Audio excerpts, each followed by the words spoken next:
Watch two strangers deep in conversation at a bar. One lifts a glass. A few seconds later, the other's hand rises to meet their own. Neither of them notices. You do from across the room. The lean, the tilt, the crossed ankle, one body keeps answering the other. Now watch a different table. A seller and a buyer, and the same echo is running. Except one of them is doing it on purpose. Same movement, different motive. From the outside, the two are almost the same picture.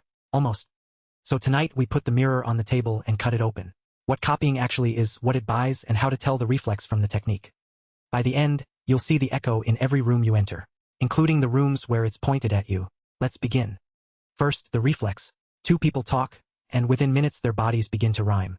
Posture, pace, even the depth of their breathing. Nobody decides this. It runs under the conversation in machinery older than speech. It arrives with liking. Watch two friends settle onto a bench. One ankle crosses and the other follows inside a minute. And it leaves with liking. Put two people who can't stand each other at a table, and the bodies fall out of phase. One leans in, one leans away. You already know this machinery from the inside. Someone's hand gets caught in a drawer across the room, and your own hand aches.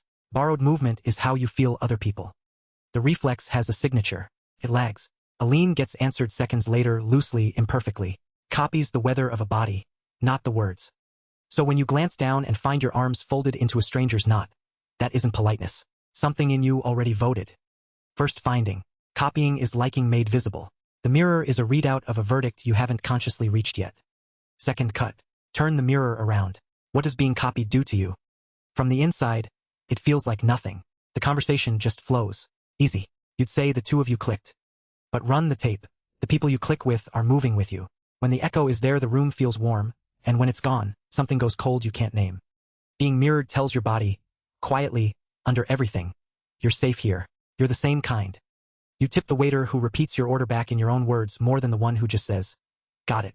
Same order, different echo. So the mirror isn't just a gauge. It's a pump. Being copied makes you like the copier, which makes you copy them back, which deepens the liking. That loop is the engine of every fast friendship you've ever made. Two bodies agreeing before the two people have. Second finding. Mimicry doesn't just report rapport. It manufactures it, and any machine that manufactures trust is worth stealing. Third cut. The stolen version. Somewhere along the line, someone noticed the reflex could be run by hand. Sales trainings call it matching. Negotiation manuals call it pacing. Dating scripts call it mirroring. Same tool, different shelves. The method is simple. Copy the posture, the tempo, the breathing. Wait for the warmth to arrive on schedule. Then comes the real move. Mirror long enough and the loop reverses. They stop following you and you start following them. Pacing, then leading. Once your body is following theirs, agreement gets easier. The ask feels like an offer. The yes arrives pre-warmed. And it works even on people who know the trick, because the machinery sits below the floor of attention. Knowing doesn't reach it. Noticing does. So here's what to notice. First, speed. The reflex lags a few loose seconds. The technique lands tight, your gesture returned like a serve. Second, exactness. The reflex copies the mood, you slow down and they settle. The technique copies the move, you touch your jaw and a jaw gets touched. Third, coverage. The real thing is everywhere. Blink, breath, the small shifts of weight. The technique only mirrors what its owner can see themselves doing. The big notes, never the grain.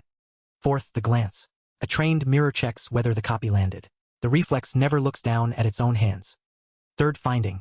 Real mirroring is loose, late, and everywhere. Performed mirroring is tight, fast, and selective. The forgery is always too good. And watch for the leash. When someone who's been echoing you moves first, and your body follows for no reason you can name, the mirror has changed hands. And here, plainly, the ethics. This is a map for noticing when your rapport machinery is being operated by someone else's hand. It is not an invitation to put your hand on someone else's.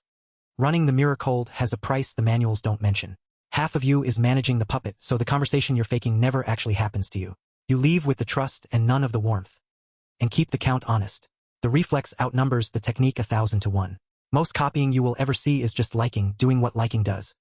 Last cut. How to know which one is sitting across from you. Change something that has no reason. Cross your arms mid-sentence. Move your glass to the wrong side. Lean away on a friendly word. Then count the seconds. The reflex drifts after you eventually, loosely or not at all. The technique arrives on schedule, faithful as a shadow. Once is nothing, twice is weather. 3 moves without a reason, 3 prompt echoes, and you're not watching someone warm to you. You're watching a procedure. Now watch what happens the moment a mirror gets caught. The warmth doesn't fade. It inverts. A person who copies you unnoticed reads as kin. A person you catch copying reads as a mechanism holding a pose. Same moves, one discovery apart. That's why the technique is brittle. It only runs below the floor of your attention, and you just raised the floor. And notice what a caught mirror does next. It escalates. More matching, more of your own words handed back. The reflex never insists. Only the technique insists. Fourth finding. You can't switch the machinery off and you shouldn't want to. But you can notice whose hand is on it, and noticing is the entire defense. Now the part about you. Because you run this reflex all day in both directions and you always have. You've come home from a week with an old friend using their words. You've heard your own accent bend toward a stranger's on the phone, and bend back after you hung up. You've fallen into step on an evening walk without either of you proposing it. For feet, one rhythm, nobody's decision. You hold your cup the way someone who raised you holds theirs. That grip is a copy so old you call it yours. And in the meeting that mattered, you heard your own voice take on the cadence of the person who could say no. That wasn't weakness. That was your machinery bidding for safety. You've been on the other side too, softening your shape toward someone you needed, laughing in their key. Not a con, a bid. Because the line between reflex and technique doesn't run between people. It runs through everyone and it moves with how much you need the room.